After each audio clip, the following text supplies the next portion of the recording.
आपल्याला आवाज येणार नाही आणि म्हणून या सभागृहामध्ये तुम्ही आला पाहिजे. मी माझ्या भाषणाचा शेवट ज्या विषयाने करणार होतो तो मी या भाषणाची सुरुवात म्हणून या ठिकाणी करणार आहे. मला या प्रबोधनाची काय खरी गरज आहे आणि प्रबोधन कशासाठी केलं पाहिजे याचं एक चांगलं उदाहरण, अत्यंत साध्या पद्धतीचं उदाहरण देऊन मी माझ्या भाषणाला सुरुवात केली. तथागतांच्या काळातलं हे उदाहरण आहे. तथागतांच्या काळामध्ये उदाहरण आहे. एक वस्ती असते, त्या वस्तीमध्ये अनेक तुमच्या आमच्यासारखे सामान्य लोक राहत असतात आणि त्या सामान्यामध्ये एक म्हातारा आणि एक म्हातारी राहत असते. त्या वस्तीमध्ये एक बोलतो येणार असते. त्या बोलतो येणामध्ये एक भिक्खू असतो आणि तो भिक्खू सातत्याने त्या ठिकाणी धम्मदेशना देत असतो, प्रवचन करीत असतो. संपूर्ण गाव त्या बोलतो येण्यामध्ये जात असते. अशा तिची म्हातारी गावाच्या थोडं लांब झाल्याच्या थोडं जवळ राहत असते. तिच्या झोपडीमध्ये म्हातारा आणि म्हातारी दोनच जण राहत असतात. मुलं हे शहराच्या ठिकाणी राहायला गेलेले असतात आणि म्हातारा आणि म्हातारी कशी वर्षे आपलं जीवन उदरनिर्वाह करत असतात. मग दिवसभराची दिनचर्या काय? सकाळी उठायचं, लाकडी तोडायची, फळं वगैरे जमा करायचे आणि त्या माध्यमातून आपला उदरनिर्वाह करायचा. हे सगळं दिनचर्या सुरू असते.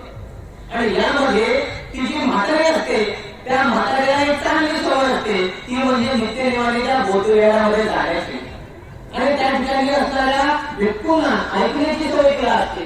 परंतु म्हाताऱ्याला असं आवडत नाही. म्हातारा सातत्याने त्या म्हाताऱ्याला विचारतो, अगं तू रोज नित्यनिवार उठते, लवकर स्वयंपाक करते, भाकरी टाकते, चटणी करते, आपण जेवण करतो, मग चुपचाप झोपत का नाही? तू कुठं जात असते? तेव्हा ती म्हातारी सांगते, अहो म्हणते त्या गावामध्ये एक बोधविहार आहे, त्या बोधविहारामध्ये एक भिक्खू आहे, म्हणजे खूप चांगल्या पद्धतीने तिथे सांगत असतात, तुम्ही करत असेल. तो म्हणते मला काय असे सांगणं आवडत नाही, मी काही येत नाही. एक दिवस होते, 2 दिवस होते, 3 दिवस होतात. ती म्हातारीची दिनचर्या तीच राहते. सकाळी उठणे, काड्या तोडणे, फळं जमा करणे, चटणी भाकर बनवणे, म्हाताऱ्याला देणे आणि नंतर बोधविहारात संध्याकाळी इथे जाणे. ती रमत येता ऐकणे, तो विचार ऐकणे आणि पुन्हा परत घरी. दुसऱ्यांदा म्हातारा विचारतो म्हातारीला, किती दिवस झाले सातत्याने तू जात आहे, ते भिक्खू सांगतात तरी काय हे तरी मला सांग. ते म्हणतात तुम्हाला जर ऐकायचं असेल ना तर माणसानं चला, मी काही इथं सांगत नाही. त्या म्हाताऱ्याला वाटते हे तरी गजब आहे, मी या विचारतो हे मला काही सांगत नाही आणि म्हणते बोधविहारात चला. एक दिवस कंटाळून सकाळी म्हातारा उठते आणि म्हाताऱ्याला म्हणते आपण लवकर उठू, लवकर आपल्या काळ्या गोळ्या करू, लवकर आपण भाकरी चटणी बनवू आणि लवकर जेवण करू आणि लवकरच आपण त्या बोधविहारामध्ये जाऊ. म्हातारीला फार आनंद होते की एवढ्या दिवसापासून हा काही म्हातारा जागता हालत नव्हता, बाजीवरून उठत नव्हता, पण आज मात्र तो येतो म्हणते. त्या म्हातारीला लय आनंद होते. मस्त झुणका भाकर बनवते, दोघे जण मस्त गोळीला खातात. संध्याकाळची वेळ होते आणि त्या गावाच्या दिशेने जातात. तिथे बोधविहार असते आणि त्या बोधविहारामध्ये ते भिक्खू असतात. त्या भिक्खूंची बोलण्याची पद्धत थोडी वेगळी असते. हा म्हातारा जेव्हा त्या बोधविहारामध्ये प्रवेश करायला लागतो, हे लोक जेव्हा बोधविहारात प्रवेश करायला लागतात तेव्हा तो भिक्खू म्हणायला लागतो की आले काय या म्हाताऱ्याला समजत नाही. तो म्हातारा म्हणतो आहे मी यासाठी येत नाही, मी आलोच नाही. भिक्खू म्हणायला लागले आले काय या, आणि येणारच होतो ना, काय बोलायला लागते मला चोखलं होते, या चोखल्यापैकी जात नाही कुठं. ठीक आहे आलो ना, बसून घेऊ आपण. ते सगळे लोक बसायला लागतात. तो भिक्खू म्हणायला लागतात बसता काय, बसा मग. तो आले का, आता आलो तो म्हणते आले काय या, आणि आता मी बसायला लागलो तो म्हणते बसते काय बसा. ठीक आहे म्हणजे ऐकूनच घेऊ. मग ते धम्मदेशना सुरू होते. तो सगळा विचार भिक्खू वर्ग सांगत असतो, तथागतांचा सगळा इतिहास सांगत असतो. म्हाताऱ्याला लक्षात येत नाही. पहिल्यांदा म्हाताऱ्याला त्याला काय समजणार आहे, म्हाताऱ्याच्या डोक्यात तेच चालत आहे, आले काय या, मस्त आहे का बसा. धम्मदेशना खतम होते.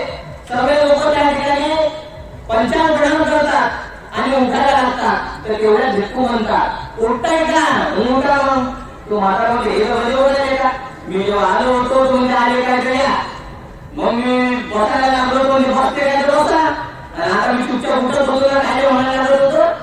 तर ते म्हणजे उठते का उठा, आणि मग हे म्हातारा वापस जात असते. जसे हे सगळे लोक मंदिरातून आपापल्या घरी जातात तर भिक्खू म्हणतात जाताय का जा मग. त्याने वाटते हे तर गजब काम आहे. मी जेव्हा आलो तो म्हणजे आले काय, मी बसायला लागलो तो म्हणजे बसते काय तर बसा, मी उभं झालो तो म्हणजे उभे होता काय मग उभे, मग जाता का घरी तर जा. तो म्हातारा घरी जाते. रात्रीची वेळ होते, अंधार पीठ पसरलेला असते. म्हातारा आपल्या भाजीवरती पडते आणि मग तेच फुटफुटत राहते. त्याच्या मनात एकच विचार, बाकी काहीच नाही. रात्रीची वेळ होते, रात्रीचे 12 वाजता जंगलाच्या दिशेने भरत असते. त्या रात्रीला 2 चोर त्या म्हाताऱ्याच्या त्या खोलीकडे येतात. चोरी करायच्या उद्देशाने 2 चोर त्या म्हाताऱ्याच्या घराकडे येतात आणि विचार करतात की बाबाओ, या घरामध्ये म्हातारा आणि म्हातारेच राहते आणि मस्त धनसंपत्ती दिसली, आपण एक काम करू, त्या म्हातारीच्या घरामध्ये जाऊ. म्हातारे झोपलेले असतात, आपण चुपचाप जाऊ आणि त्या ठिकाणी चोरी करून चुपचाप वाट बसू. कोणी काय म्हणणार आपल्याला. हा विचार ते दोघे चोर करायला लागतात. त्या चोराने असा विचार केल्यानंतर ते जसजसे पाऊल त्या दिशेने टाकतात, हा म्हातारा भाजीवर अंगणात झोपलेला असतो. जसेच ते 2 चोर त्यांच्या घराच्या दिशेने येतात तसाच तो म्हातारा झोपेत बळबळतो, आले काय या. त्या चोरांना समजत नाही. मग ते हा म्हातारा मध्ये झोपलेला दिसतोय ना, पण आपण आल्यावर तुला आले काय या, तो मध्ये नाही गेला. आपल्याला पाहायला वाटते ते चोर जसे आतमध्ये येतात म्हातारा झोपलेला बळबळते, आले काय या. त्यांना वाटते नाही गेला, आपल्याला पाहिलं तर नाही. तर त्याच्यामध्ये ते दोघे विचारतात, आपण एक काम करू म्हणे, आता धावत जाऊ. आमचं गव्हाचे पेव असते ना, अशा कोट्या असतात, होतीला त्या घेऊन ठेवतात. आपण एक काम करू म्हणे, आता आपण धावत जाऊ आणि त्या गव्हाच्या पेवामध्ये उडी मारून बसून जाऊ म्हणते. पाहू म्हणजे आपण दिसलो जातं. हे दोघे जण धावत जातात आणि धावत गेल्यानंतर त्या गव्हात उडी मारतात आणि जसेच बसतात तसाच म्हातारा झोपेमध्ये बळबळतो, बसताय का बसला. मग त्याला वाटते नाही रे, आपण आलो होतो तो म्हातारा म्हणजे येता काय याचा अर्थ म्हातारा सांगितले. नंतर आपण बसलो म्हणजे का तो म्हणजे बसताय का तर बसा बोलला, याचा अर्थ आता म्हातारा काळी घेते, गाव करायला जमा करते, आपल्याला भेटते देते. तर ते दोघे जण घावतात. त्यांना वाटते आपण हे काम करू, आपण आता डायरेक्ट तिजोरीच्या दिशेने उठू, उभे होऊन तिजोरीच्या दिशेने जाऊ. माहीत पडते म्हणजे म्हातारा येते का तो विनाकारण घाबरायला. ते दोघे जण उभे होतात आणि जशीच का ते उभे होतात म्हातारा पुन्हा झोपी बळबळते, उठते काय मोठा मग नाही म्हणजे आता तर नक्कीच पाहिलं. अरे आपण आलो होतो म्हणजे येता काय या, आपण बसलो होतो म्हणजे बसते काय बसला, अरे आपण उभे झालो होतो त्याला पाहिलं नसेल काय उगाच तुम्ही म्हणते का उठते का उभे राहा. एक काम करून म्हणजे हात काय चोरी माहिती नाही आपले, चुपचाप आपण दोघे धने घेऊन पळ काढू आणि जसे ते पळायला लागतात म्हातारा झोपेत बळबळते, जाता काय जा. मग ते दोघे जण भनाट पळतात. आता ही जी गोष्ट आहे ही थोडीशी लक्षात घ्या. आपल्याला गोष्टीतून आनंद मिळाला ठीक आहे, पण या गोष्टीचा तात्विक अर्थ तुम्ही समजून घ्या. जो म्हातारा कधीच बोधलेला जात नव्हता, कुणाला ऐकत नव्हता, घरामध्येच राहत होता, तो म्हातारा एकच दिवस बोधलेला गेला तर त्याच्या घरची लाखोची चोरी वाचली. त्यानं तो विचार आत्मसात केला की नाही माहित नाही, फक्त तो विचार तो झोपेत पुटपुटला. तो एका विचाराने तो फक्त पुटपुटल्याने त्याच्या घरातली लाखोची चोरी वाचू शकते. जर आम्ही नित्यनेमाने बोधविहारात गेलो आणि भिक्खूंचा जर विचार ऐकला तर आमचं जीवन किती सुखी होणार आहे. आमच्या घराला चोर येतील की नाही माहिती नाही, आम्हाला लुटायला कोण येणार की नाही माहिती नाही, परंतु आमच्यावरती येणाऱ्या संकटांवर मात करण्यासाठी ज्या विचाराची गरज असते ते विचार खरं तर या प्रबोधनातून मिळत असते. आणि म्हणून अशा प्रबोधनाची नितांत या समाजाला गरज आहे, या विचारासाठी आहे. कारण या समाजाला जोपर्यंत सांगणारा कोणी भेटत नाही तोपर्यंत हा समाज काही झोपेतून जागा उभा होत नाही. आणि म्हणून आज माझा जो विषय आहे की प्रबोधन चळवळीचे खरे वारसदार कोण, या विषयावर वक्तव्य करण्यासाठी मी आपल्या समोर उभा आहे. प्रबोधन चळवळ काय आहे याचा इतिहास आम्ही समजून घेऊ. पण काही प्रश्नांची उत्तरे आम्हाला भेटली पाहिजे. एक म्हणजे हे प्रबोधन कशासाठी करायला पाहिजे. नंबर 2, हे प्रबोधन कुणासाठी करायला पाहिजे. आणि नंबर 3, हे प्रबोधन का करायला पाहिजे. या 3 प्रश्नांची उत्तर जर आपण केली तर आपल्याला लक्षात येणार आहे प्रबोधनाची नितांत गरज का. पहिल्या प्रश्नाचा विचार केला तर प्रबोधन कशासाठी पाहिजे. तर मला वाटतं या समाजाला झोपेतून जाणं करण्यासाठी या प्रबोधन करायला पाहिजे. या समाजावरती ज्या वेळेला अन्याय अत्याचार होतात त्याला वाचा फोडण्यासाठी प्रबोधनाची नितांत गरज असते. जेव्हा इथली प्रस्थापित व्यवस्था तुमच्या आमच्या भविष्याची वाटी अडवून त्याला बाजूला सारून तुमच्या आमच्यावरती घाव घालण्याचा प्रयत्न करतात, ते घाव नष्ट करण्यासाठी आम्हाला प्रबोधनाची गरज असते. या देशामध्ये होऊन गेलेल्या संतांनी महापुरुषांनी जो विचार आम्हाला मांडला तो विचार आमच्यापर्यंत पोहोचू दिला नाही. तो विचार तुम्हाला ऐकण्यासाठी या प्रबोधनाची नितांत गरज असते. या प्रबोधनाच्या विचारातून तुमचं आमचं जीवन घडणार आहे आणि ते जीवन घडवण्यासाठी या प्रबोधनाची गरज आहे हे आम्ही लक्षात घेतलं पाहिजे. आणि हे प्रबोधन कुणासाठी आहे. हे प्रबोधन या जगामध्ये राहणाऱ्या सर्वांसाठी आहे. किड्या मुंग्यांसाठी देखील प्रबोधन आहे. ते देखील काही ना काही ऐकूनच जीवन जगत असतील. इथे राहणाऱ्या सामान्य माणसांसाठी हे प्रबोधन आहे. विचारवंतांसाठी हे प्रबोधन आहे. शिक्षक, वकील, डॉक्टर जे कोणी असेल या सगळ्यांसाठी प्रबोधन आहे. आणि हे प्रबोधन का करावं लागतं तर मला वाटतं की मी माझ्या जीवनामध्ये यशाच्या शिखर जर गाठले पाहिजे तर त्यासाठी हे प्रबोधन करावं लागतं.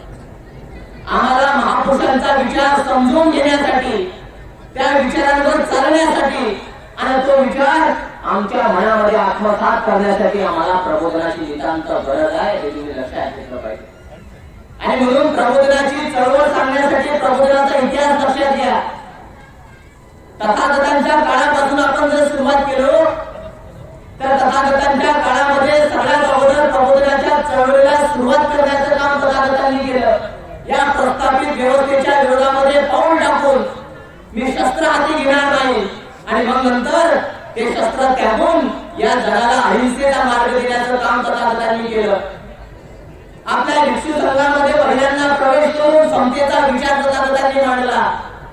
शांतीचा संदेश जगाला दिला आणि त्या शांतीच्या संदेशातून, अहिंसेच्या संदेशातून आणि समतेच्या विचारातून आणि स्वतःच्या अभिव्यक्तीच्या विचारातून या प्रबोधनाच्या चळवळीला सुरुवात झालेली आहे. आपण इसवी सन पूर्व आणि इसवी सन नंतर असा काळ पाहूया. इसवी सन पूर्व 3च्या शतकाचा जर काळ पाहिला तर तथागतांच्या नंतर सरळ जर आम्ही अशोक सम्राटांपर्यंत आलो तर अशोक सम्राटांनी तोच तथागतांचा विचार आत्मसात केला. कलिंगच्या युद्धामध्ये अनेक रक्तपात झाल्यानंतर तो रक्तपात आता त्यागून युद्ध त्यागून त्यांनी बुद्धाला आत्मसात केलं आणि तो बुद्धाचा विचार जगामध्ये पोहोचवण्याचं काम अशोक सम्राटांनी केलं. नंतरचा आम्ही जर काळ पाहिला 12व्या शतक येतं आणि या 12व्या शतकामध्ये महात्मा बसवेश्वरांनी स्वातंत्र्य, समता, बंधुता नावाचं तत्व या ठिकाणी मांडलं आणि या तत्वाच्या माध्यमातून या समाजाला झोपेतून जाणं करण्याचं काम केलं. हा विचार समोर गेला. 13वं शतक आलं. 13व्या शतकामध्ये या भंगलेल्या समाजाच्या तोंडावरती अभंग देऊन आणि शिव्या गाणाऱ्या समाजाच्या मुखामध्ये ओव्या गाण्याचा प्रयत्न करण्याचं काम संत ज्ञानेश्वरांनी केलं आणि हे विश्वचे माझे घर हा विचार मांडण्याचं काम केला. 14व्या शतकामध्ये संत चोखामेळा, संत सोयराबाई यांनी माणुसकीचा विचार मांडला. माणसाने माणसाची माणसासमोर वागणे हा विचार मांडून अनेक क्रांती करण्याचं काम केलं. ही सगळी प्रबोधनाची चळवळ आहे. नंतरच्या काळामध्ये 15वं शतक लागलं आणि या 15व्या शतकामध्ये संत कबीरांनी क्रांती केली आणि या संत कबीरांनी सरळ सरळ या जगामध्ये होत असलेल्या घटनांवरती प्रहार केला. मग भोंगेबाजी, साधूबाजी, मंदिराच्या नावाखाली उकळला जाणारा पैसा, अंधश्रद्धा, महिलांवरती होणारे अन्याय अत्याचार याला वाचा फोडण्याचं काम संत कबीरांनी केलं. संत कबीर म्हणायला लागतात की साधू ऐसा चाहिए जैसे साप सुभाय, खान खान को बढे रहे होता नहीं उगाय. साधू आणि संत कसे असले पाहिजे. ज्याप्रमाणे आपली आई घरामध्ये गहू दिसते, तांदूळ अन्न दिसते, धान्य दिसते आणि त्यामधून कचरा अलगदपणे बाहेर टाकते, त्याच पद्धतीने साधून केलं पाहिजे. या समाजामध्ये जो चांगला विचार आहे तो मांडला पाहिजे आणि जो वाईट विचार आहे तो या समाजातून बाहेर टाकण्याचं काम केलं पाहिजे, असा प्रथा विचार संत कबीरांनी मांडला. एवढंच नाही तर संत कबीरांनी इथल्या धर्मांध वृत्तीवर, देव आणि दैवीकरणावरती प्रहार केला आणि संत कबीर म्हणायला लागले की जत्रा में खतरा मिटाया तीर्थ बनाया पाणी, दुनिया बेदिवाने पैसों की धुलानी. या जत्रेमध्ये एखादा मोठा माणूस त्याला शेंदूर फासून जर इथले लोक तुमच्यापासून पैसा उकळत असेल तर लक्षात घ्या ही फक्त पैशाची धुलानी आहे. या माध्यमातून तुम्हाला काहीही साकार होणार नाही. ही प्रबोधनाची खऱ्या अर्थानं चळवळ कबीरांनी मांडली आणि या माध्यमातून मोठी क्रांती केली. नंतरचा काळ आम्ही बघितला तर 16व्या शतक आलं आणि या 16व्या शतकामध्ये शीख धर्माचे संस्थापक गुरु नानकांनी क्रांती केली. या गुरु नानकांनी समतेचा विचार मांडून शीख धर्माची स्थापना केली आणि त्या माध्यमातून एक समतेचा विचार मांडून आपले क्रांती करण्याचं काम केलं. नंतरच्या काळामध्ये 17व्या शतक आलं. 17व्या शतकामध्ये राष्ट्रमाता महासाहेब जिजाऊ यांनी पुण्याच्या ठिकाणी जिथं वेगवेगळ्या पद्धतीने रयतेवरती अत्याचार अन्याय होत होता अशा ठिकाणी सोन्याची पहार रोवण्याचं काम आणि स्वराज्याच्या निर्मितीसाठी छत्रपती घडवण्याचं काम केलं.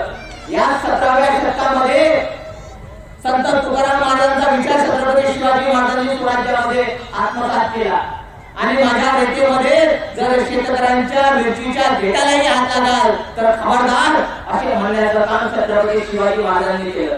याच 17व्या शतकामध्ये छत्रपती संभाजी महाराजांनी वयाच्या 14व्या 16व्या वर्षी बुद्धभूषण नावाचा ग्रंथ लिहिला. अनेक भाषांमध्ये प्रांगण झाले आणि स्वतःचं आयुष्य हे स्वतःच्या स्वराज्यासाठी प्राण द्यायला लावले आणि प्रबोधनाची क्रांती केली. अनेक त्यांनी पुस्तके लिहिली, अनेक भाषा लिहिल्या, अनेक भाषाच्या माध्यमातून त्यांनी क्रांती केली आणि एक चांगला समतेचा विचार या समाजामध्ये पेरण्याचं काम छत्रपती संभाजी महाराजांनी केलं. नंतर 18व्या शतक आलं. 18व्या शतकामध्ये लोकाभिमुख राजकारण काय असते हे एका महिलेनं दाखवून दिलं. अहिल्याबाई होळकरांनी आपल्या राज्यामध्ये महिलांना देखील या समाजामध्ये स्थान आहे हे दाखवून देण्याचं काम केलं. महिला देखील एक राज्यकर्ती होऊ शकते आणि राज्यकर्ती झाल्यानंतर या राज्याला सांभाळू शकते असा विचार त्यांनी केला. स्वतःच्या पतीच्या निधनानंतर स्वतःचा राज्यकारभार सांभाळून होळकर परिवारामध्ये राज्यकर्ती म्हणून झाली. नंतर 18वं शतक आणि नंतर 19व्या शतक. या 19व्या शतकामध्ये याच्या अगोदर अनेक संतांनी विचार मांडला. संत तुकाराम महाराजांनी विचार मांडला. संत तुकाराम महाराजांनी आम्हा घरी धन शब्दांची रत्ने, शब्दांची शस्त्र घेतलं करू, शब्द हाचा आमचा जीवाचा जीवपणा, शब्द वाटू धनलेला लोका, शब्दामध्ये एवढी शक्ती असते हे सांगून क्रांती करण्याचं काम संत तुकाराम महाराजांनी केलं. ही सगळी प्रबोधनाची चळवळ आहे. 19व्या शतक आलं आणि 19व्या शतकामध्ये डॉक्टर बाबासाहेब आंबेडकरांनी क्रांती केली. डॉक्टर बाबासाहेब आंबेडकरांनी तथागतांचा धर्मत्व आम्हाला दिला. याच 19व्या शतकामध्ये समता, बंधुता, धर्मनिरपेक्षता, सामाजिक न्याय या पद्धतीची मूल्ये या समाजामध्ये येऊन किड्या मुंगीला देखील जगण्याचे अधिकार बहाल केले. अस्पृश्यांना अस्पृश्यात मधून धरलं नाही पाहिजे, त्यांना माणूस म्हणून अधिकार द्या हा विचार डॉक्टर बाबासाहेब आंबेडकरांनी मांडला. हाच विचार समाजामध्ये संत गाडगे बाबांनी मांडला. संत गाडगे बाबा म्हणायचे बाप हो एक दिवस जेवणाचे ताट तोडा पण तुमच्या लेकरं बाळाला शिकवा आणि तुमचे लेकरं बाळ शिकले तर प्रत्येक घरामध्ये बाबासाहेब जन्माला येणाऱ्या बाप हो एक वेळा तरी तुमच्या जेवणाचे ताट मोडून लेकराच्या हातात पुस्तक द्या हा विचार संत गाडगे बाबांनी मांडला. नंतरच्या काळामध्ये डॉक्टर पंजाबराव देशमुख, त्याच्यानंतरच्या काळामध्ये तिकडं आता मराठवाड्याच्या भागामध्ये विचार केला तर शिक्षणाची गंगा बहुजनांच्या दारापर्यंत पोहोचवण्याचं काम महापुरुषांनी केलं. एवढंच नाही तर या विदर्भाच्या भूमीमध्ये शिक्षणाची मूर्ती मिळवण्याचं काम केलं. या 18व्या शतकामध्ये महात्मा ज्योतिराव फुले आणि सावित्रीबाई फुले यांनी एक वेगळी क्रांती केली. 1848 मध्ये महिलांसाठी अस्पृश्यांसाठी पहिली शाळा पुण्यामध्ये सुरू केली आणि गोरगरिबांचे पोर शिकवण्याचं काम त्या ठिकाणी केलं. एवढंच नाही, या सतीमध्ये सती प्रथा होती, त्या सती प्रथेला विरोध केला. एखादी महिला विधवा झाल्यानंतर जर केस पेपर केला जात होतं, तिची टक्कल केल्या जात होती, त्याला थांबवण्यासाठी महात्मा ज्योतिराव फुले आणि सावित्रीबाई फुलेंनी पहिला नाळ्याचा संप काढला.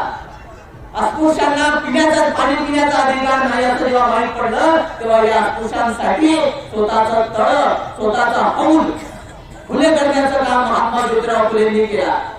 हाच विचार डॉक्टर बाबासाहेब आंबेडकरांनी 14 गळ्याचा सत्याग्रह करताना केला आणि संविधानाच्या माध्यमातून तुम्हाला माणुसकीचे जीवन बहाल करण्याचं काम केलं. परंतु या 19व्या शतकानंतर 20वे आणि 21वे शतक आलं आणि या 21व्या शतकानं तुमचं आमचं सगळ्यांचं वाटोळ केलं. या 21व्या शतकामध्ये प्रबोधनाची जी चळवळ या महापुरुषांनी चालवली, ती चळवळीला खिंड पडत गेली. या 20व्या 21व्या शतकामध्ये बाबासाहेबांनी सांगितलेला विचार या समाजाच्या तळागाळापर्यंत पोहोचू दिला नाही. तथागतांनी दिलेला शांतीचा मार्ग, अहिंसेचा मार्ग या देशामध्ये मिटवण्यासाठी वेळोवेळी घातपात केला गेला. महात्मा फुलेंनी सांगितलेली समता या देशामध्ये टिकू नये म्हणून तुम्हाला महापुरुषांना वेगवेगळ्या जातीच्या बंधनामध्ये अडकून ठेवलं. छत्रपती शिवाजी महाराजांचा विचार तुमच्यापर्यंत पोहोचू दिला नाही.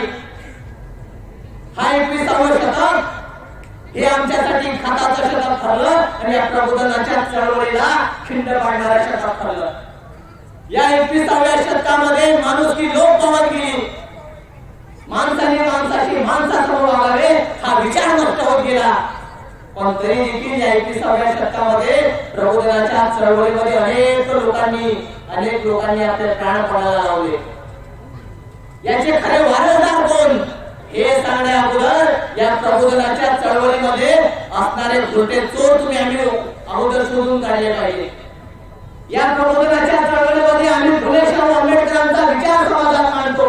एवढं बोलून या फुले बाबड्या जनतेला फसवण्याचं काम इथल्या प्रबोधनकारांनी केलं, इथल्या साहित्यकारांनी केलं, इथल्या कलाकारांनी केलं, इथल्या नाटककारांनी केलेलं हे लक्षात घेतलं पाहिजे. आणि बाबासाहेबांचा विचार या समाजामध्ये मांडतो असं म्हणून लाखोंचे रुपये लाटण्याचं काम या समाजामध्ये लोकांनी केलं.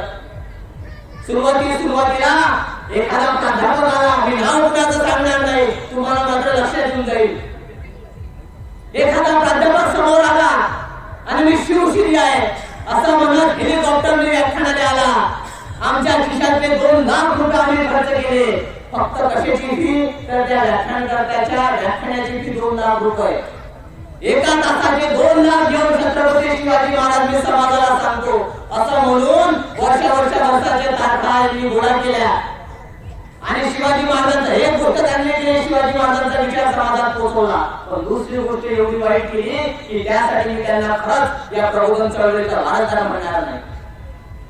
या भोळ्या भावड्या जनतेपासून भाषणाच्या नावावरती स्वतःच्या घरचं राशन भागण्याचं काम या प्रबोधनकारांनी केलं. या भाषणाच्या माध्यमातून गोरगरिबांनी जमा केलेला चंदा जमा केला आणि त्या प्रबोधनकारांना दिलं आणि आम्ही शिवाजी महाराजांचा इतिहास सांगतो. काल परवा हिंदू मुसलमानांचे दंगल होते असं युट्यूबवरती टाका, तुम्हाला माहित पडेल लोक कोण आहेत. यांनी असं म्हणत शिवाजी महाराजांचा इतिहास पेरत 2-2 लाख रुपये एका व्याख्यानाचे घेतले, स्वतःचे घर बांधण्याचं काम केलं. अशा माणसाला मी कधीच प्रबोधन चळवळीचा वारसदार म्हणत नाही. एखादा व्याख्यानकर्ता समोर येतो, मी फुले शाहू आंबेडकर विचाराचा विचारवंत आहे असं म्हणतो आणि 20-30 हजार रुपये व्याख्यानाचे घेतो आणि व्याख्यानाच्या माध्यमातून किंबहुना महापुरुषांचा विचार समाजात मांडतो आणि नंतरच्या काळामध्ये सत्तेच्या एका खुर्चीपायी स्वतःला एखाद्या पक्षाच्या दावणीला बांधून घेतो, आमदार बनतो, खासदार बनतो आणि या समाजाला विसरून जातो. या समाजाने त्यांच्यासाठी घाललेल्या कामाचा पैसा हे स्वतःच्या स्वार्थापायी स्वतःचं अस्तित्व आणि स्वतःची नैतिक जबाबदारी तत्व बाजूला सारून हे एखाद्या पक्षाचे आमदार होतात आणि समतेचा विचार कुठेतरी पोटलीमध्ये बांधून राहतो. एखादा प्राध्यापक, एखादा डॉक्टर, एखादा वकील ज्यांना अगोदरच त्यांच्या कमाईचा 1.5 लाख रुपये महिना भेटतो, अशा लोकांनी प्रबोधनाचे पैसे घ्यावे काय, हा एक विचार करण्याची बाब आहे. कारण की अशी लोक जर या प्रबोधनाचे पैसे घेत असतील तर मी या लोकांना कधीच प्रबोधन चळवळीचा खरा वारसदार मानणार नाही. कारण प्रबोधनाला धंदा म्हणून गोरगरिबांपासून चंदा गोळा करण्याचा हा वेगळाच ट्रेंड या प्रबोधनकारांनी सुरू केलेला आहे. एखादा गायक समोर येतो, अमन दादाची गाणी गातो आणि मला चीड येत नाही हाच माझा गुन्हा अशा पद्धतीचं वक्तव्य करतो, पण नंतर एखाद्या खुर्चीसाठी एखाद्या पक्षाच्या दावेला बांधला जात असेल तर खरंच या पुऱ्या पावल्या जनतेला आम्ही फसवलं आहे का असा विचार त्या प्रबोधनकारांनी केला पाहिजे. या मताचा मी आहे. कारण आता या प्रबोधनाच्या चळवळीमध्ये भुरटे इतिहासकार निर्माण झालेले आहेत.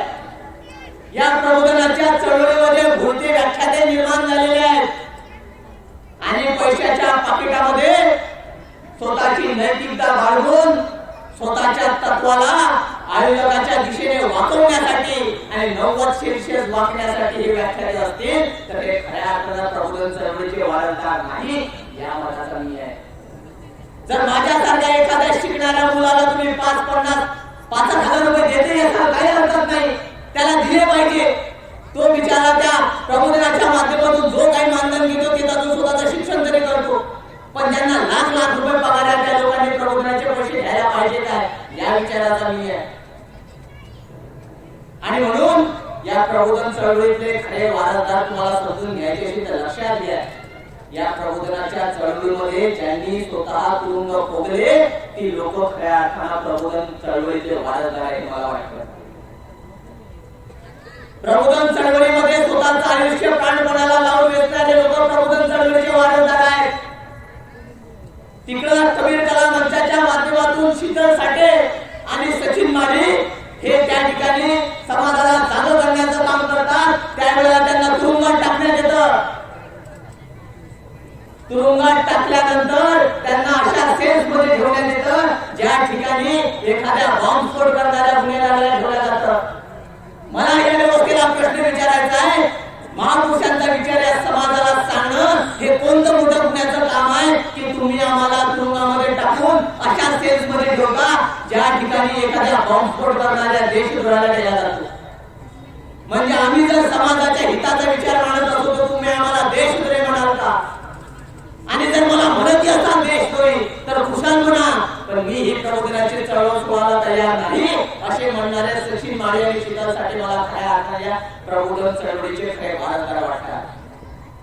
कारण शंतनू कांबळे म्हणतात की या तुरुंगांच्या गजागजामध्ये कुठं एवढी हिंमत? अरे या तुरुंगांच्या गजागजामध्ये कुठं एवढी हिंमत? रोखतील वळणाऱ्या मुठी कुठं एवढी ताकद? रोखणाऱ्या मुठी आणि परिवर्तनाची दिशा या व्यवस्थेत कोणीच रोखू शकत नाही. ज्या पद्धतीने नदीचा प्रवाह आम्ही बदलू शकत नाही, हवेची दिशा आम्ही बदलू शकत नाही, त्या पद्धतीने हा विचार कोणीही नष्ट करू शकत नाही. आणि म्हणून हा विचार समाजामध्ये पेरण्याचं काम करणारे शीतल साठे, सचिन माळे मला या प्रबोधन चळवळीचे खरे वारसदार वाटतात. वयाच्या 75 वर्ष गाठल्यानंतर देखील एखादा लेखक बुद्धिप्रामाण्यवादाचं लेखन करून तुमच्या आमच्या समोर समाजाचं सत्य सांगत असेल तर असे आहात साळुंखे मला या प्रबोधन चळवळीचे खरे वारसदार वाटतात.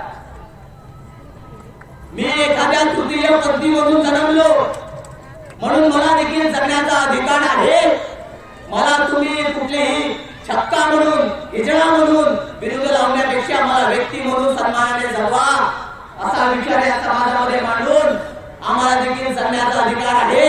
म्हणून मी आता टाळ्या वाजवून स्टेशनवर भीक मागत नाही तर बाबासाहेबांचा विचार पुस्तकाच्या माध्यमातून समाजाला सांगते असा म्हणणारी दिशा पिंकी शेख मला या प्रबोधन चळवळीचे खरे वारसदार वाटतात.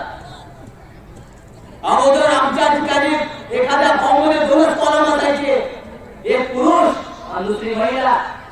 तिसरा कॉलम असतो होता, तो तिसरा कॉलम या फॉर्म मध्ये निर्माण करण्याचं काम करणाऱ्या तृतीय पंथी लोक मला या प्रबोधन चळवळीचे खरे वारसदार वाटतात.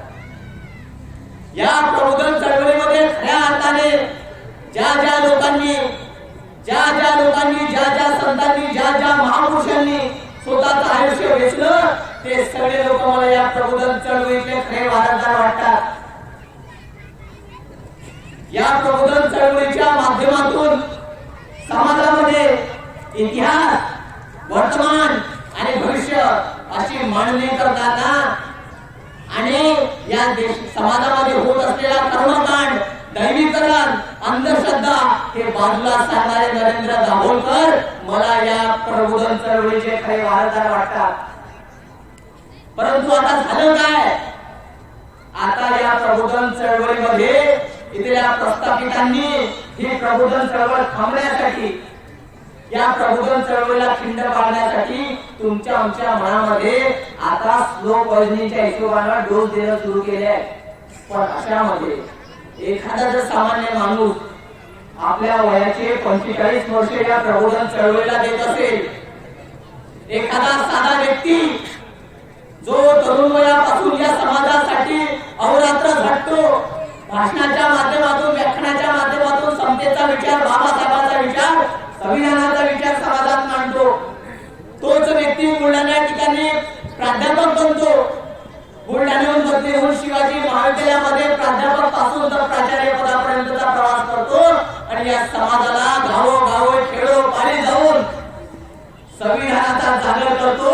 आणि या जागर करताना खिशातला एकही रुपया कुणाचा घेत नाही, पेट्रोलचे पैसे घेत नाही, आणि गाव तिथं बौद्ध विहार आणि बौद्ध विहार तिथं लायब्ररी, हा आदर्शवाद विचार मांडणारे प्राध्यापक डॉक्टर एम आर इंगळे मला या प्रबोधन चळवळीचे खरे वारसदार वाटतात.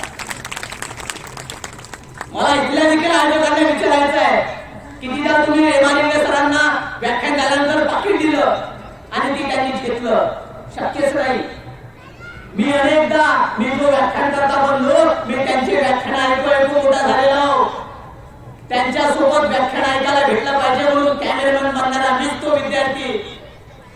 आणि आयोजकांनी व्याख्यान संपल्यानंतर हातामध्ये पाकिट आणून दिल्यानंतर एम आर इंगळे सरांचे शब्द होतात, अरे बाबा, हे प्रबोधन करणं हा बाबासाहेबांचा विचार समाजापर्यंत पोहोचवणे हे माझं कर्तव्य आहे, त्यासाठी मी 1 रुपया कुणाचा घेणार नाही.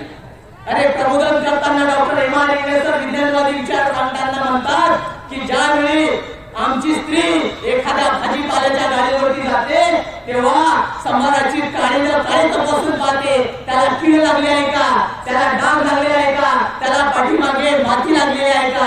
परंतु हीच महिला जेव्हा एखाद्या ढोंगी साधूंच्या आहारी जाते तेव्हा त्याच पद्धतीने त्याचं चरित्र तपासते का, हा माझा प्रश्न आहे.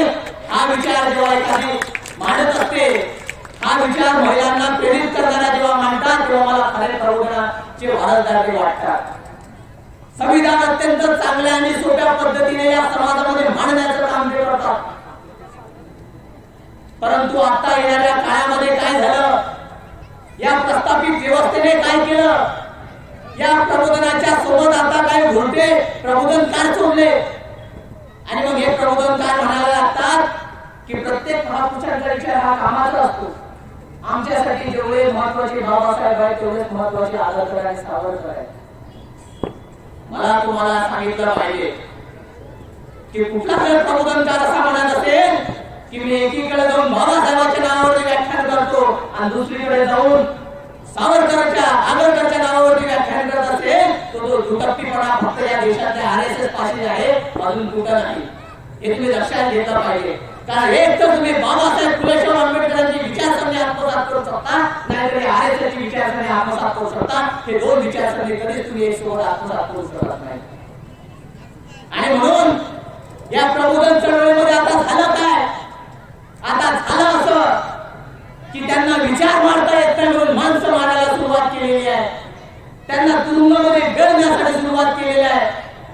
तिकडे तमिळनाडूच्या भागामध्ये एखाद्या लेखकाला म्हटलं जात असेल की तू तुझं लेखन थांबव, नाही तर आम्ही तुझी घरी येऊन हत्या करू. असं एखाद्या लेखकाला जिवंतपणे मरण येत असेल तर त्यांनी काय करावं. एखाद्या साहित्यकाराला म्हटलं जातं तू तुझी लेखणी आमच्या बाजूला झोपवशील तर आम्ही तुम्हाला पुरस्कार देऊ. त्यांना जर राजश्राय घ्यावं वाटत असेल तर खऱ्या अर्थाने प्रबोधनाची चळवळ जिवंत राहील का. अरे यांना विचारांची उंची वाढवता येत नाही म्हणून या देशामध्ये पुतळ्यांची उंची वाढवल्या जाते. मंदिर हे म्हणाले नारे दिले जातात, इथं मस्जिदी पाळल्या जातात, मंदिरे उभारल्या जातात, मंदिरं पाळल्या जातात, मस्जिदी उभारल्या जातात. आणि हिंदू मुस्लिम नावावरती जातीय दंगल पेटवण्याचं काम केलं जाते. पण या जातीय दंगलीला नष्ट करण्याचं काम तिथल्या प्रबोधन चळवळीने केलं आहे हे लक्षात घेतलं पाहिजे. आणि म्हणून यांना विचार संपवता येत नाही म्हणून माणसं मारायला सुरुवात केलेली आहे. तिकडे अंधश्रद्धा निर्मूलन समितीचे अध्यक्ष नरेंद्र दाभोळकरांना भर चौकामध्ये गोळी मारल्या जाते. कलबुर्गी, पानसरे, सत्य लिहिणारी गौरी लंकेश पत्रिकामध्ये या व्यवस्थेचा सत्य लिहिते म्हणून तिची घरी जाऊन हत्या केली जाते. आमच्या महापुरुषांना, आमच्या विचारवंतांना गोळ्या घालून त्यांच्या कत्तली केल्या जातात. परंतु कोणीही मायचा लाज जा विचारत नाही. अरे आमची तरुण पिढी शंड होऊन बसलेली आहे. 1.5 जीबीच्या नेटामध्ये गुलाम झालेली तरुण पिढी बाहुबली नावाचा चित्रपट आल्यानंतर कटप्पाने बाहुबली को क्यों मारा असा प्रश्न करतो. पण या देशामध्ये नरेंद्र दाभोळकरांची हत्या कुणी व का केली हा प्रश्न का करत नाही. या देशामध्ये विचारवंतांची हत्या होते. ती विचारवंतांची हत्या या देशामध्ये का होते हा तरुण या सोशल मीडियाच्या माध्यमातून का मांडत नाही. या देशामध्ये तरुण पिढी या भडकटली आहे का. तुमच्या आमच्यासारखे तरुण पिढींनी काय करायला पाहिजे तर या प्रबोधनाच्या चळवळीमध्ये सामील होऊन सत्य वचन या जगामध्ये या देशामध्ये मांडण्याचं काम केलं पाहिजे.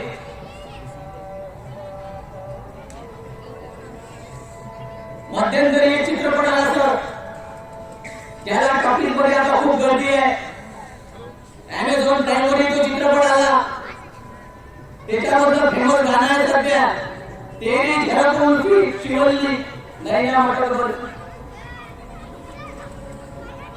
काय चित्रपटाचं नाव पुष्पा. इथपर्यंत आवाजीचे पुष्पा.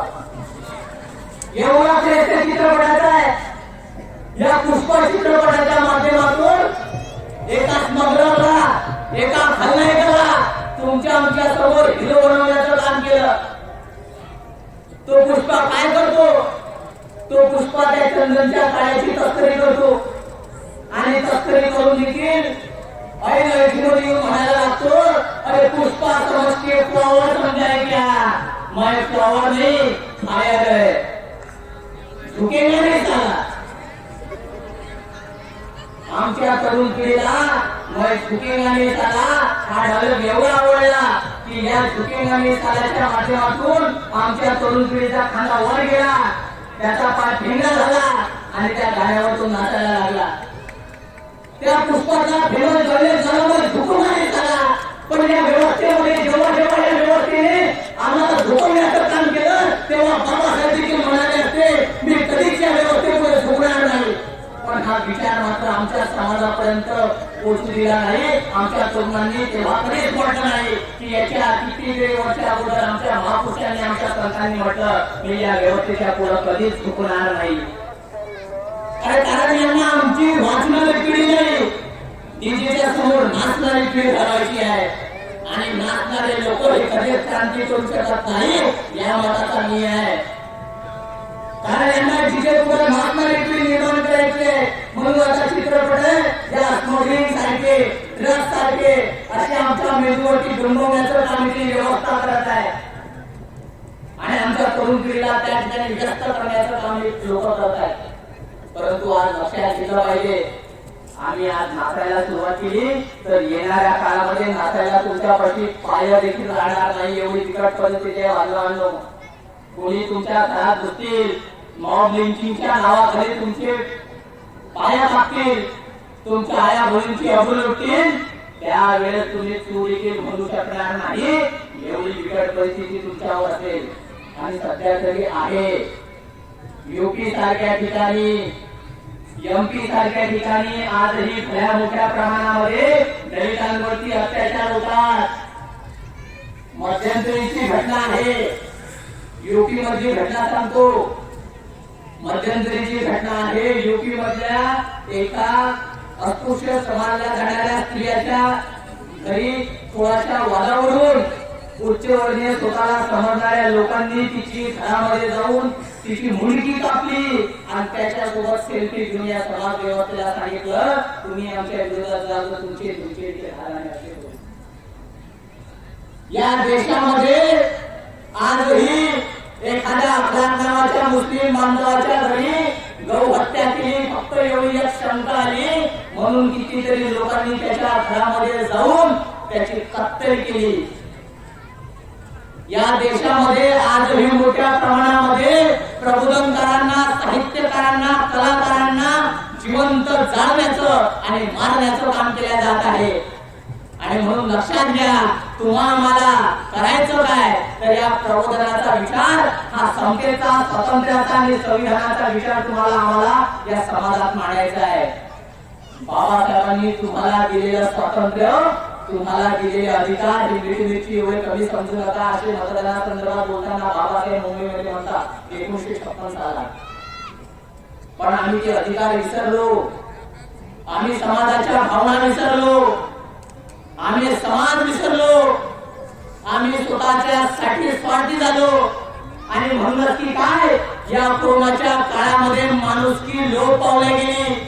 अरे ज्या डॉक्टरांनी आमच्या या समाजाचं रोग निदान करायला पाहिजे होतं, ते डॉक्टर कोरोना सारख्या काळामध्ये लाख लाख रुपये घ्यायला लागले. एका डोसचे 18,000 रुपयाची व्हॅक्सिन त्यांनी विकली.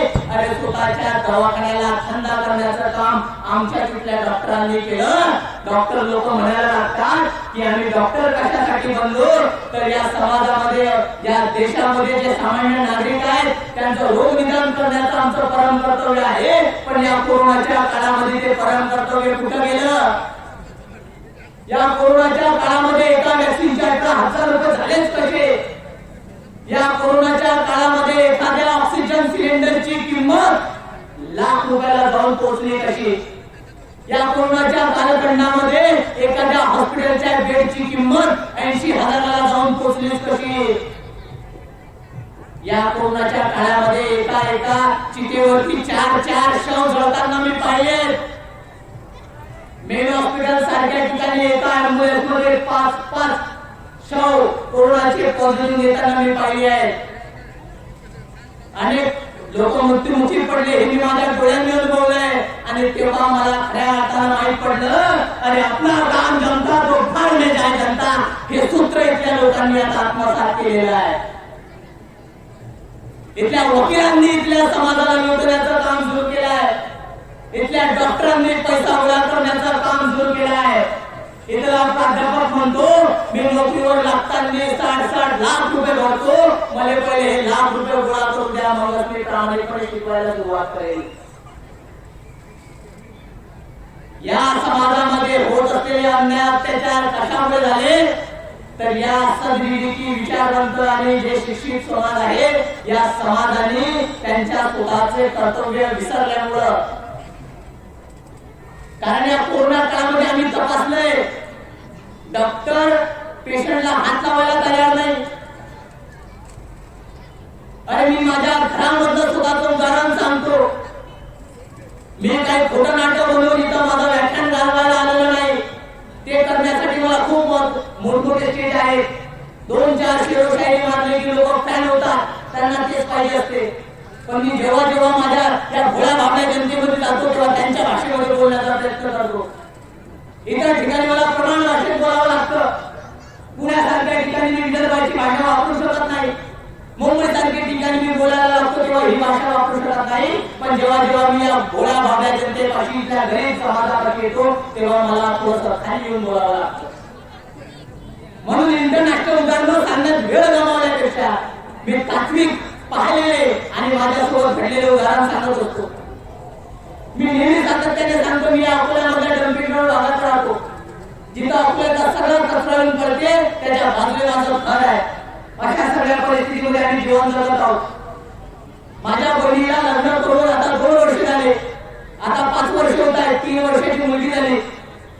या कोरोनाच्या कालखंडामध्ये तिला नागपूरमध्ये तिचं लग्न करून दिलं होतं. अगोदरच्या कालखंडात लग्न करून नागपूरला दिलं. दोघांची तब्येत खराब होती. त्याच्यामध्ये माझ्या जवळची तब्येत अत्यंत हलाखीची होती. त्यांना तिथून अकोल्यामध्ये आणलं. अकोल्यामध्ये मी हॉस्पिटलमध्ये भरती केलं. तिथं थोडंसं व्यवस्थित वाटलं नाही, प्रायव्हेट मध्ये दिलं. तिथं थोडंसं जमलं नाही, अजून थोडं हायफाय ठिकाणी गेलं. पण या सगळ्या लोकांनी फक्त पैशासाठी लुबाडलं. नंतर असं वाटलं अकोल्यामध्ये ट्रीटमेंट होत नाही म्हणून मी माझ्या जवळला अकोल्यातून नागपूर शिफ्ट केलं. परंतु नागपूरची हालत याच्यापेक्षा बिकट होती, मला लक्षात झालं नाही. नागपूरमध्ये हॉस्पिटलमध्ये घेऊनही येत नव्हते. मी तिथल्या आमदारांना खासदारांना पुढे केले. त्यांना म्हटलं, साहेब एखाद्या तरी बेडची व्यवस्था करा, हो एखादा तरी ऑक्सिजनचा सिलेंडर माझ्या जवळसाठी मिळवा. त्यांनी हॉस्पिटलला फोन केला. हॉस्पिटलचे लोक म्हणायला लागले 80,000 रुपये कॅश आणि 20,000 रुपये ऑक्सिजन लावल्यानंतर देसाल तर प्रायव्हेट हॉस्पिटलमध्ये जागा आहे. मी हॉस्पिटल नव्हता, मंगेशकरच्या हॉस्पिटलमध्ये गेलो. ते लोक म्हणायला लागले आमच्या हॉस्पिटलमध्ये एवढे बेड आहेत की त्याच्यावरचा जर एखादा पेशंट मेला तर तुमच्या पेशंटला जागा मिळेल. अशी भयावह परिस्थिती होती. माझ्या जवळला गेल्या 2 दिवसापासून ऑक्सिजनची गरज होती. श्वासासाठी तळपू तळपू माझा जवळ गेला, पण त्याला शेवटपर्यंत कधीच ऑक्सिजन मिळालं नाही. 3 वर्षाची मुलगी आहे. 5 वर्ष अगोदर लग्न करून दिलं. पण या कोरोनाच्या कालखंडाने आमच्या संग दगा केला आणि आम्ही आमच्या परिवारातले एक सदस्य गमावून बसलो. तेव्हा मला समजलं या समाजाला प्रगत होण्यासाठी, या समाजाला सद्विवेक सद्विचार येण्यासाठी अजून खूप काळ लागणार आहे. कारण परिवर्तन काही 2 दिवसाची गोष्ट नाही. अरे जर तुमच्या डोळ्यासमोर माणूस मरत असेल आणि तुम्हाला जर पैशाची गरज पडत असेल तर तुमच्या जिम्मेदारीवरती. पैशापेक्षा माणसाला जी लोक महत्व देतात ना त्या लोकांच्या मैत्रीला खांदा देणारा मीच असतो. आज ही अकोल्या ठिकाणी, अकोल्यात नाही बाजूला बुलढाणा, वाशिम या सगळ्या ठिकाणी जेव्हा कधी रक्ताची कोणाला गरज पडत असेल तर जेव्हा अकोल्यामध्ये माझ्याकडून होईना, मी तर रक्त देऊ शकत नाही आहे मांडवे, मी माझं वैद्य आहे 50च्या खाली मी रक्त देऊ शकत नाही, पण माझ्याकडे असे माझे काही मित्र आहेत की रक्त देऊ शकतात. मी त्यांचं रक्त काढून इथल्या शोषित समाजाला रक्ताची गरज आहे त्यांना तरी रक्त पोचवतो. कारण या समाजाला कधी कुठल्या गोष्टीची गरज लागेल. मला आजही आठवतं वाशिम सारख्या ठिकाणी 3 वर्षाची मुलगी होती. 3 वर्षाच्या मुलीला AB निगेटिव्ह नावाचं ब्लड पाहिजे होतं आणि AB निगेटिव्ह नावाचं ब्लड हे रेअर असतं, ते कुठंच सापडत नाही. आणि म्हणून तो माणूस संपूर्ण वाशिम फिरतो, वाशिम फिरल्यानंतर बुलढाणा फिरतो, पण त्याला रक्त मिळत नाही. आपल्यासारख्या ठिकाणी येतो, अनेक ठिकाणी चौकशी करतो, ब्लड बँकेत जातो, पण विकत देखील रक्त मिळत नाही. तेव्हा रात्रीच्या 8-9 वाजता मला फोन येतो की दादा AB निगेटिव्ह नावाचं रक्त पाहिजे होतं. त्या पेशंटचे मोठे भाऊ आहेत काहीतरी वशीम शेख त्यांचं नाव आहे, त्यांची जी मुलगी आहे 3 वर्षाची, तिला जर रक्त मिळालं नाही तर कदाचित ती मरू शकते असं माहीत पडल्यानंतर ते AB निगेटिव्ह नावाचं रेअर ब्लड माझ्या भावाचं माझ्या घरामध्ये आहे. ते AB निगेटिव्ह नावाचं ब्लड मी माझ्या भावाला घेऊन गेलो आणि रात्रीला 9-10 वाजता त्याला दिलं.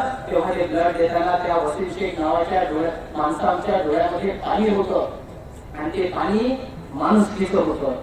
तो म्हणायला लागला भैया मैं 2-2, 3-3 जिले 3 दिनों से घूम रहा हूँ, मुझे कहीं पर भी ये ब्लड मिला नहीं, मगर तुमने मेरे मजहब के नहीं होने के बावजूद ये ब्लड दिया. आपके जैसे लोग यहाँ पे इंसानियत जिंदा रखते हैं. आणि म्हणून मला तुम्हाला सांगायचं आहे की या प्रबोधनाच्या चळवळीच्या माध्यमातून तुम्हा आम्हाला माणुसकी, तुम्हा आम्हाला हा विचार, कारण की एकंदरीतच हा सगळा विचार कशाचा आहे तर तो माणुसकीचा विचार आहे, तुम्ही लक्षात घेतला पाहिजे. जास्त कंटाळून जाऊ नका, मी माझ्या व्याख्यानाला आता संपवणार आहे. कारण की वक्त्यांनी तेवढंच बोललं पाहिजे जेवढं लोकांनी ऐकलं पाहिजे. लोक ऐकत नसतील तर वक्त्यांनी थांबायला हवं. विषयाची सांगता करत असताना या प्रबोधन चळवळीचं शेवटी झालं काय आणि या प्रबोधन चळवळीला कशाची गरज हा विचार सांगेल आणि या ठिकाणी थांबणार आहे. कारण आज तुम्हाला प्रबोधन म्हणजे केल्या जाऊ देत नाही, प्रबोधन दिल्या जाऊ देत नाही. तुमच्या अभिव्यक्तीवरती घाव करण्याचं काम इथली प्रस्थापित व्यवस्था करायला लागते. प्रबोधनाच्या माध्यमातून समाजामध्ये समतेचे विचार मांडणाऱ्यांना गोळी मारल्या जातात आणि मग जर विचार मारत नसतील तर विचारांतर नष्ट करण्याचं काम केलं जातं. हा विचार मारत नाही म्हणून त्याला एक पर्यायी विचार द्यायला पाहिजे. म्हणून आता इथे समाज व्यवस्थेचे लोक आता हा विचारांची भेसळ करण्याचं काम केलं जात आहे.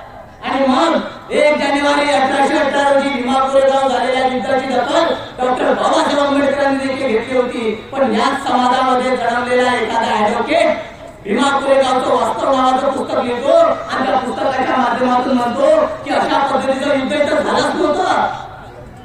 भीमा कोरेगाव नावाचं युद्ध इथं झालंच नाही अशा पद्धतीचं वक्तव्य एखाद्या पुस्तकाच्या माध्यमातून करत असेल तर ही विचारांची झालेली भेसळ आहे. हा विचार तुमच्या आमच्या मुलांच्या लहानपणाच्या पुस्तकापासून रोवला गेलेला आहे. आजही तुमच्या आमच्या मुलाच्या बाराखडीच्या पुस्तकामध्ये पाहत आहे. आजही अ म्हणजे अननसच आहे, ब म्हणजे बदकच आहे आणि भ म्हणजे भटजीचाच आहे, य म्हणजे यज्ञाचाच आहे. पण तो भ कधीच भगवंताचा होत नाही, तो ब कधी बाबासाहेबाचा होत नाही, तो य कधी विज्ञानाचा यंत्राचा होत नाही. कारण की आजही मनुवादी विचारसरणी तुमच्या आमच्या सोबत इतिहासाच्या पुस्तकामध्ये शिरण्याचं काम करत आहे. आजही ती चांगली जुनी गोष्ट सांगितली जाते, बबन ये, हात धुए, पाटावर बस आणि मीना तू स्वयंपाक बनव, वाढून आण आणि बबन काय तर खायला घाल. हाच विचार या ठिकाणी स्त्रियांना तुच्छ लेखणारा हा विचार आहे. पण आम्हाला तो खूप छान वाटते. आम्ही लय बोले आमच्या पोरांना शिकवतो, परंतु महिलांनी फक्त घरचेच काम करायला पाहिजे, चूल आणि मूलपर्यंत सीमित राहायला पाहिजे हा विचार आमच्या मनामध्ये बिंबवण्याचं काम पुस्तकाच्या माध्यमातून त्या व्यवस्थेने केलेलं आहे. याला छेद देण्यासाठी डॉक्टर बाबासाहेब आंबेडकरांनी हिंदू कोड मांडलं होतं. तुम्हा आम्हाला समानतेचा अधिकार दिला. या देशामधल्या स्त्रियांना शिक्षणाचा अधिकार महात्मा फुलेंनी मिळवून दिला. सावित्रीबाईंनी या महिलांसाठी स्वतःच्या अंगावरती शेण खाल्ले, दगड खाल्ले, या समाजाचा प्रस्थापित व्यवस्थेचा विरोध केला, तुमच्यासाठी शाळा उघडल्या. आणि म्हणून की काय आता एखाद्या देशाची राष्ट्रपती प्रतिभाताई पाटील पर्यंतचा प्रवास आम्ही पूर्ण केला. एखादी महिला इतर कल्पना चावला बनू शकली, एखादी महिला मेरी कॉम बनू शकली, एखादी महिला पीटी उषा बनू शकली आणि एखादी महिला या देशातल्या काँग्रेस पक्षाची अध्यक्ष सोनिया गांधी देखील बनू शकली. हे जर कशामुळे घडलं असेल तर हे आमच्या महापुरुषांच्या पुण्यामुळे घडलेलं आहे, लक्षात घेतलं पाहिजे. इथल्या व्यवस्थेने एक पर्यायी विचारांची भेसळ केलेली आहे. इतिहासामध्ये छत्रपती शिवाजी महाराजांच्या इतिहासामध्ये त्यांच्या गुरूंच्या ठिकाणी रामदास स्वामीला बसवण्याचं काम केलेलं आहे, दादाजी कोंडदेवांना टाकण्याचं काम केलेलं आहे. इतिहासाची भेसळ करून तुमच्या आमच्या समोर वेगळ्या पद्धतीचा इतिहास मांडण्याचं काम केलं. पण आमच्यासारख्या तरुणांनी तो इतिहास निश्चितपणे शांतपणे गिळून घेतला, त्याच्या विरोधात कधीच आवाज उचलला नाही. आमच्या पालकांनी तो इतिहास कधी वाचलाच नाही. आणि म्हणूनच की काय बाबासाहेब म्हणायचे की जी पिढी सुद्धा इतिहास जाणत नाही ती कधीच इतिहास घडवू शकत नाही. ते उगाच म्हणत नव्हते, कारण या प्रबोधनाच्या चळवळीमध्ये खिंड पाडण्याचं काम, या प्रबोधनाच्या चळवळीमध्ये विचारांची भेसळ करण्याचं काम केलेलं आहे, लक्षात घेतलं पाहिजे. आणि आता काही प्रबोधनकार समविचारी बनलेले आहेत. एकीकडे बाबासाहेब मांडायचा, दुसरीकडे गोळवळकर मांडायचे. एकीकडे बुद्धांचा विचार मांडायचा, दुसरीकडे प्रतिगामी विचार मांडायचा. असा भेसळ करून या प्रबोधनाच्या चळवळीला नष्ट करण्याचं काम केलेलं आहे. आणि म्हणून याचा शेवट करताना मी तुम्हा सगळ्यांना सांगेल की या प्रबोधनाच्या चळवळीला आता थांबता कामा नये. या प्रबोधनाच्या चळवळीला ज्या ज्या महापुरुषांनी आपल्या प्राणांची आहुती दिली, या प्रबोधनाच्या चळवळीमध्ये ज्या ज्या लोकांनी आपल्या आयुष्याच्या प्राणपणाला लावले, या प्रबोधनाच्या चळवळीमध्ये भाषणाच्या माध्यमातून, गाण्याच्या माध्यमातून वामनदादा खडकांनी आपलं आयुष्य बाबासाहेबांचे गाणं लिहिण्यामध्ये घालवलं आणि तुम्हा आम्हाला चालू करण्याचं काम केलं. एखादी कडूबाई घरात बाबासाहेबांचं गाणं लोकांच्या दारी जाऊन म्हणत असेल आणि त्या माध्यमातून जर भीक मागत असेल तर माझ्यासाठी प्रबोधन चळवळीची खरी वारंवार कडूबाई खराब देखील आहे.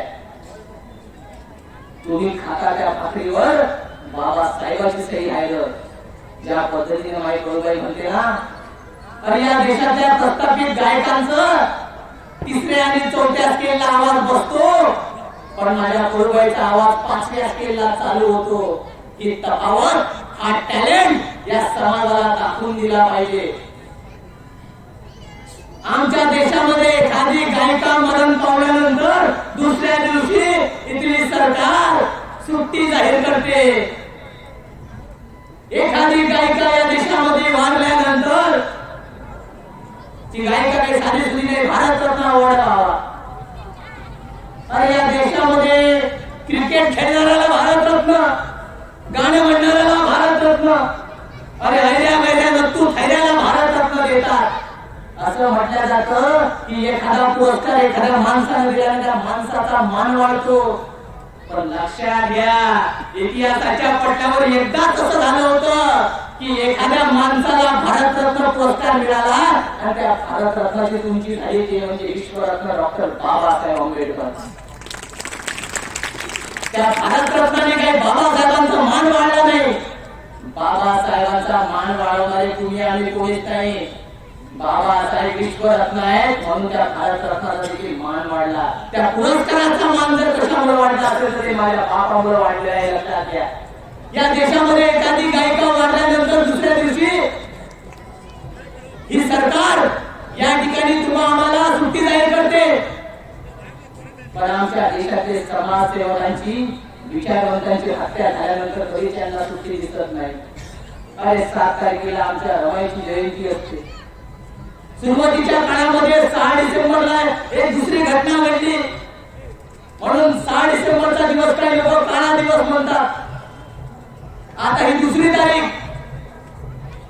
7 तारखेला आमच्या रमाईची जयंती असते. या रमाईच्या जयंतीच्या दिवशी रमाईचे फोटो कोणत्याच पेपरला नाही, रमाईचे फोटो कोणत्या न्यूज चॅनलला नाही, त्यांच्या जयंतीचा उत्सव नाही. पण मात्र त्या बाईची शोकसभा लाईव्ह दाखवण्याचं टेलिकास्ट करण्याचं काम केलं. या पत्रकारांनी एखाद्या तरी कोपऱ्यात या महापुरुषांना जागा दिली नाही. एवढी माणुसकी यांच्यामध्ये शिल्लक राहिलेली नाही. आणि म्हणून लक्षात घ्या, जी लोक या प्रबोधनाच्या चळवळीमध्ये आपलं आयुष्य घालतात त्या लोकांना कुठल्याही पुरस्काराची गरज नाही. म्हणून आमच्या इथल्या विचारवंतांनी पुरस्कार परत केलेले आहेत. आमच्या इथल्या साहित्यकारांनी, कलाकारांनी, नाटककारांनी या देशाच्या राजसत्तेला पुरस्कार परत करण्याचं काम केलेलं आहे. अखिल भारतीय मराठी साहित्य संमेलनाच्या अध्यक्षस्थानी असणाऱ्या नयनतारा सहगलना त्यांचं अध्यक्ष भाषण केलं जाऊ देत नाही. कारण सत्य जर समाजासमोर आलं की ती व्यवस्था पालटी होऊ शकते हा विचार त्यांना माहिती आहे. आणि म्हणून तुमच्या आमच्यावरती आता गदा आणण्याचं काम केलं जात आहे. म्हणून आता तुम्हा आम्हाला या प्रबोधनाच्या चळवळीचे वारसदार बनायचे. या ठिकाणी 10 दिवस या भिक्खूंनी जे शिबिर घेतलेलं आहे, माझ्या माध्यमातून मी 10 दिवस जर शिबिर घेत असेल तर पुढच्या वर्षी मी नाही 10 लोक पण एक व्यक्ती शिबिरासाठी तयार केला पाहिजे. अशा शिबिरांमध्ये आमच्या मुलांना भरती केलं पाहिजे. अरे मुलांनाच काय, मुलींना देखील भरती केलं पाहिजे. आमच्या ठिकाणी या ठिकाणी मुलींनी देखील मोठ्या प्रमाणात यायला पाहिजे. त्यांनी नवोदिशना घ्यायला पाहिजे. 10 दिवस या शिबिरामध्ये चांगला विचार आत्मसात करायला पाहिजे. असं म्हटलं जातं की मी बौद्धाच्या घरी जन्मलो म्हणून मी बौद्ध झालो, मी महाराजाच्या घरात जन्मलो म्हणून महार झालो. म्हणजे अशी समाज आहे की मी ज्या समाजात जन्मलो त्या समाजाचं लेबल माझ्या मस्तकी लागते. पण मी या विचाराचा नाही, मी या मताचा आहे. तुम्ही माझ्या मताला फोडू शकता, तुम्ही मला या ठिकाणी विचारांना विरोध करू शकता आणि माझं चुकत असेल तर मला बरोबर देखील करू शकता. कारण मी माझ्या व्याख्यानानंतर कुणाची माफी मागत नाही चुकलो म्हणून. मी म्हणत असतो मी जर चुकलो असेल तर माझ्याशी चर्चा करा, मला सुधारा, मला यानंतर कधीच चुकायचं नाही. मी या मताचा बिलकुल नाही की मी एखाद्या बौद्धाच्या घरात जन्मलो म्हणून मी बौद्ध झालो नाही. मी या मताचा आहे की जोपर्यंत मी 10 दिवसाचं शिबिर घेत नाही, भंतेच्या हस्ते मी स्वतःची वर घेत नाही, तोपर्यंत मी बौद्ध नाहीच. ज्या दिवशी मी भंतेच्या हातून शिबिर घेणार, चिवर घेणार आणि बौद्ध धर्मामध्ये प्रवेश करेल त्या दिवशी मी खऱ्या अर्थाने बौद्ध होईल. हा विचार या समाजाने माझा ऐकावा. आणि म्हणून मी काही सामने साधत नाही भान नाही. या भूमीमध्ये मी इथून गेल्या काही 8 वर्ष अगोदर असेल किंवा 7 वर्ष अगोदर असेल 10 दिवसाचा शिबिर घेतलेला आहे. आणि तेव्हा मी स्वतःला बौद्ध समजतो. आणि तुम्ही जर लोक बसलेले तुम्हाला बौद्ध समजत असाल ना, तर सगळ्यात पहिले बौद्ध धर्मामध्ये प्रवेश घ्या, नंतर स्वतःला बौद्ध समजा. हा एक साधा जर विचार जरी इथून घरी घेऊन गेले तर मला वाटतं प्रबोधन चळवळीमध्ये मी माझं मोलाचं योगदान दिलेलं आहे. आणि म्हणून तुम्हाला या प्रबोधनाच्या चळवळीमध्ये करायचं काय, तुम्हाला या प्रबोधनाच्या चळवळीमध्ये सामील व्हायला पाहिजे. आमच्या मुलांना पुस्तकं वाचायला दिली पाहिजेत, आमच्या मुलांच्या हातामध्ये पुस्तकं पडू द्या. आणि त्याच्याकडे जर अँड्रॉइड नावाचा मोबाईल असेल, अँड्रॉइड मोबाईल असेल, तर त्याला 1-2 गेम कमी खेळले तरी चालतील, 2-4 व्हिडिओ कमी पाहिले तर चालेल, 2-4 टिकटॉकची व्हिडिओ, इंस्टाग्रामची रील, फेसबुकची रील कमी केली तर चालेल. पण युट्यूब वरती एकदा तरी बाबाचं नाव सर्च करा आणि त्याच्याविषयी थोडीशी तरी माहिती आहे का. ज्यांनी बाबासाहेबांना पाहिलं नाही ते युट्यूब वरती टाका, doctor Babasaheb interview in BBC. Babasaheb कसे होते, कसे झाड इंग्लिश बोलायचे, माझ्या लेकरांना कळू तरी द्या. त्या युट्यूब मध्ये टाका, आमच्या महापुरुषांची नावं टाका आणि घरी ऐका. तुमच्या घरामध्ये मोठमोठी अँड्रॉइड टीव्ही आहे ना, जोडा तो मोबाईल त्या अँड्रॉइड टीव्हीला आणि दाखवा त्यांना डॉक्टर बाबासाहेब आंबेडकरांचं जीवनपट, महात्मा फुलेंचं कार्य वाजू द्या. तुमच्या प्रत्येकाच्या घरामध्ये बाबासाहेबांचे लिंगाव, तुमच्या प्रत्येकाच्या घरामध्ये वाजू द्या क्रांतीचे गीते, तुमच्या प्रत्येकाच्या घरामध्ये पोचू द्या तो बाबासाहेबांचा आवाज.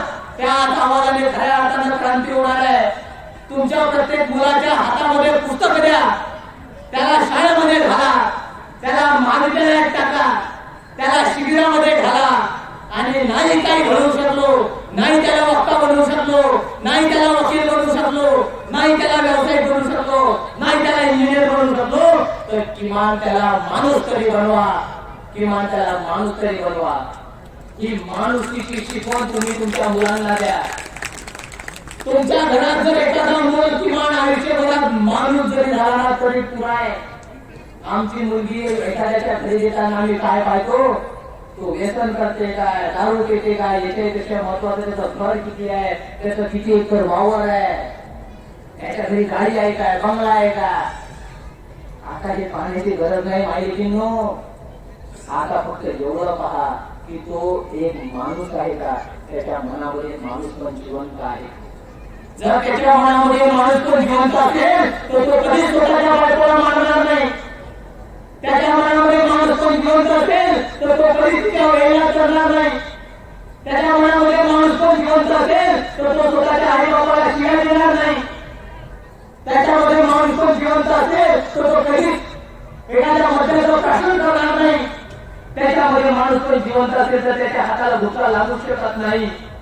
त्याच्यामध्ये माणूस पण जिवंत असेल तर त्याच्या समोर कुणी तळपळत मरू शकत नाही. आमचा पोरगा जर आम्ही वकील केल्यानंतर, डॉक्टर केल्यानंतर, अधिकारी केल्यानंतर आमच्या कमरेच्यात नाक हलत असेल ना, तर त्याला काही अर्थ नाही.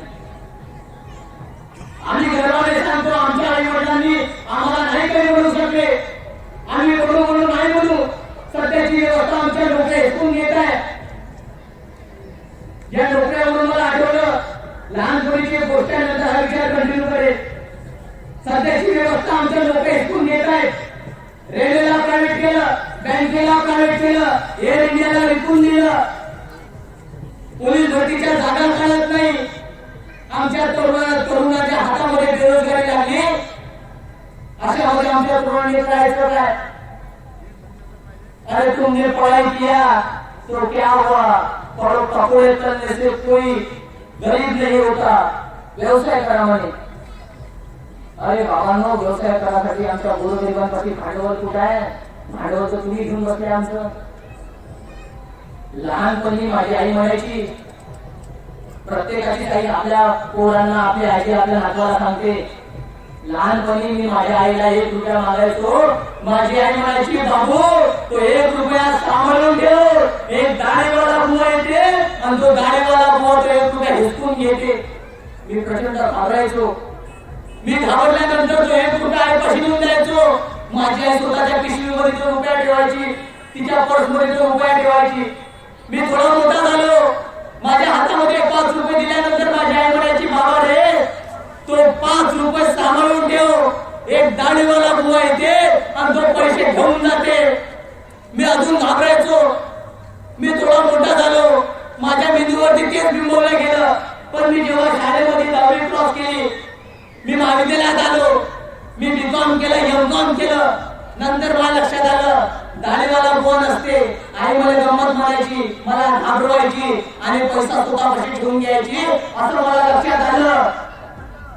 मी आईला म्हणायचो, आई आता दाढीवाला कोण येत नाही, माझ्या हातचे पैसे घेत नाही, तू मला लहानपणापासून काय शिकवत आहे. पण मग नंतर 2014 लागलं आणि असा एक दाढीवाला बुवा 2014 साली आला आणि म्हणायला लागला, मेरे भाई और बहनों, मैं तुम्हारे सबके साथ सबका विकास करूंगा. असा एका दाढीवाला बुवाने म्हटलं. आम्ही त्याच्यावर विश्वास ठेवला. आमच्या लोकांनी मोदीची लाट आहे, मोदीची लाट आहे, खपाल शिक्के मारले, बम मतदान केलं. त्या दाढीवाल्या बुवानं नोटबंदी केली, त्या दाढीवाल्या बुवानं जीएसटी आणली. त्या दाढ़ीवाले बोले मतलब मैं हमारे देश का काला पैसा बाहर निकाल के रहूंगा, विदेश में जो इनके रिजर्व बैंक में स्विस बैंक में जो पैसा है इन्हें मैं वापस लाऊंगा और सबके खाते में 15-15 लाख रुपए जमा हो जाएंगे. त्या दाढीवाल्या बुवानं केलं काय? त्या दाढीवाल्या बुवानं लाखोंचा कोट घातला. त्या दाढीवाल्या बुवानं तुमचे आमचे पैसे हिसकावून घेतले आणि स्वतःच्या मनमर्जीनं काम करायला लागला. आमच्या देशाचा पंतप्रधान असल्यानंतर देखील विदेश फिरायला लागला. त्या दाढीवाल्या बुवानं जेव्हा फसवणूक केली ना 2014 सालाच्या नंतर, तेव्हा मी माझ्या मायेपाशी गेलो, म्हणायला लागलो, मायवर तू मला लहानपणी सांगत होती ते बरोबर होतं. एक दाढीवाला बुवा येते आपल्या खिशातले पैसे घेऊन जाते. आमच्या माय माऊलीचे 1000-500 लपवलेले नोट बिचारायला बंद केले. अरे आमच्या माय माऊलीनं त्या जवळच्या पिप्यात होय काढतात, अलमारीच्या कोपऱ्यात होय काढतात, त्या साडीमध्ये होय काढतात. असं करत करत ह्या सगळा पैसा घेऊन गेला. म्हणून लक्षात घ्या, तुम्हाला आता कोणत्याही दाढीवाल्या बुवाला आहे असं नाहीये. तुम्हाला आम्हाला महापुरुषांचा विचार एका आत्मसात करा. मतदान करणे ही सगळ्यांची वैयक्तिक बाब आहे, परंतु मतदान करत असताना कोण माणूस योग्य आहे त्या माणसाला मतदान करा. या प्रबोधनाच्या चळवळीचे खरे वारसदार कोण? तर मला वाटतं या ठिकाणी उपस्थित असणारा प्रत्येक एक माणूस या प्रबोधन चळवळीचा वारसदार आहे. तुम्ही सगळेजण या प्रबोधन चळवळीचे वारसदार मला वाटतात. हा विचार तुमच्यापर्यंत ठेवा, तुमच्या घरी पोचवा आणि एक नवीन क्रांती या माध्यमातून घडेल हाच विचार या ठिकाणी मांडतो. आणि आपण सगळ्यांनी मला या ठिकाणी ऐकलात, आयोजकांनी मला या ठिकाणी बोलावलं, त्यासाठी मी आपल्या सगळ्यांचे आभार व्यक्त करतो आणि आपल्या सगळ्यांची या ठिकाणी रजा घेतो. आणि शेवटी एवढंच म्हणणार की मी जर चुकलो असेल, एखादा शब्द वाईट म्हटला असेल, एखादी गोष्ट चुकीची सांगली असेल तर माझ्याशी चर्चा करा, मला सुधरवा. मला यानंतर कधीच चुकी करायची नाही आहे. मी आपल्या कुणाची माफी मागणार नाही, कारण की मी प्रयत्नवादी आहे, मी बदलणारा माणूस आहे. मला माझ्या विचारामध्ये अजून प्रगल्भता आणायची आहे. ही प्रगल्भता तुमच्या विचाराने येऊ हा आशावाद व्यक्त करतो. या ठिकाणी थांबतो. आपल्या सर्वांचे सप्रेम जय भीम, मनपूर्वक धन्यवाद.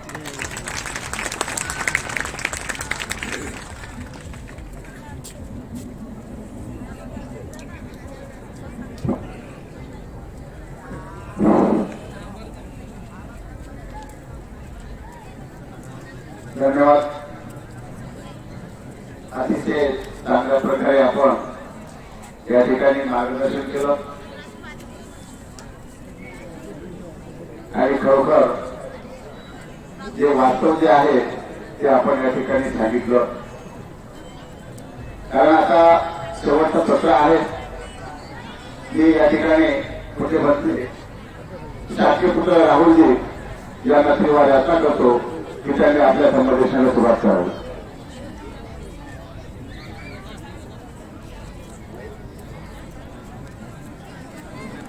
सांगत